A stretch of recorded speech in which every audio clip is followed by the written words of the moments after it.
4 மீனவர்கள் நேற்று முன்தினம் 2 டிங்கி படகுகளில் மீன்பிடிப்பதற்காக சி ஆஃப் ஸ்ரீலங்காவின் வடமராட்சி கட்கோவளம் மற்றும் முனை பகுதிகளிலிருந்து கடந்த 27ஆம் தேதி கடலுக்கு சென்றனர். 3 நாட்களான போதிலும் கரைக்கு திரும்பாத மீனவர்களை கண்டுபிடித்து தருமாறு கடற்றொழில் மற்றும் நீரியல் வள திணைக்களத்துக்கு வழங்கப்பட்ட தகவலையடுத்து மீனவர்களை தேடும் பணிகள் நேற்று ஆரம்பிக்கப்பட்டன. மீனவர்கள் இதுவரை கரை திரும்பாத நிலையில் அவர்களின் உறவினர்கள் கவலையடைந்துள்ளனர்.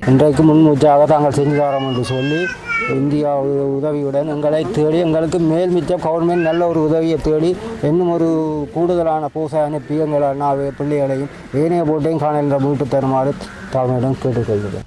தேடியும் நேற்று ஃபுல்லாக ஃபோட் விட்டு தேடினவங்க 25-30 ஃபோட்டுக்கு மேலே விட்டு தேடினது தேடியும் முடிவு கிடைக்க இல்லை.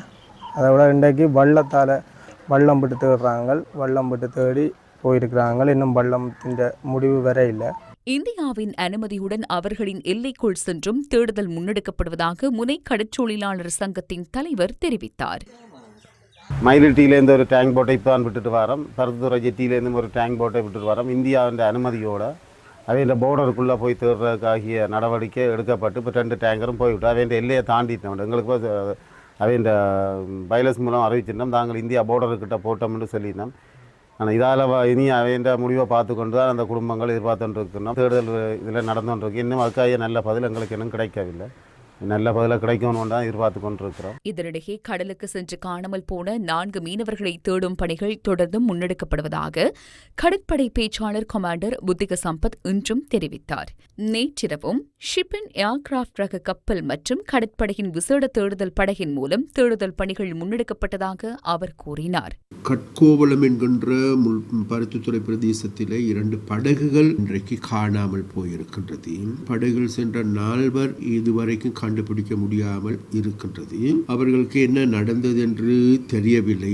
எங்களுடைய அமைச்சு என்ற வகையில், அமைச்சு திணைக்களம் என்ற வகையில் இதற்கான உரிய நடவடிக்கைகளை நாங்கள் எடுத்திருந்தோம். கடற்படையினர் மூலமாக இதற்கான நடவடிக்கைகளை நாங்கள் எடுத்தோம். விமானப்படை மூலமாக விமானங்கள் சென்று மக்கள் இருக்கின்றார்களா அவர்களது உஷ்ணத்தை கண்டு கொள்ளுகின்ற கேமரா மூலமாக நாங்கள் தேடினோம். ஆனாலும் கூட இன்று வரை இவர்களை கண்டுபிடிக்க முடியாதிருக்கின்றது. தமிழ்நாட்டில் இருக்கின்ற உதவி ஸ்தானிகரை இதை நாங்கள் தெரிவித்திருக்கின்றோம். இன்று நாங்கள் சர்வதேச கடல் பரப்புக்கு சென்று இவர்களை தேடுவதற்கான நடவடிக்கைகளை முன்னெடுக்கின்றவர்களுக்கு அதற்கான அனுமதியை நாங்கள் பெற்றுக் கொடுத்திருக்கின்றோம். அதே போன்று அங்கு இருக்கின்ற மீனவர் சங்கங்கள், மீனவ சமூகம் இன்றைக்கு இது தொடர்பாக அனைவரும் ஒன்று சேர்ந்து இவர்களை தேடுவதற்கான நடவடிக்கை எடுத்திருந்தார்கள். அதற்கு எங்களால் என்ற அனைத்து உதவிகளையும் ஒத்தாசைகளையும் நாங்கள் வழங்கியிருந்தோம். அரசாங்கம் என்ற வகையில் நாங்கள் எங்களால் இயன்ற அனைத்து வேலைகளை நாங்கள் செய்திருக்கின்றோம்.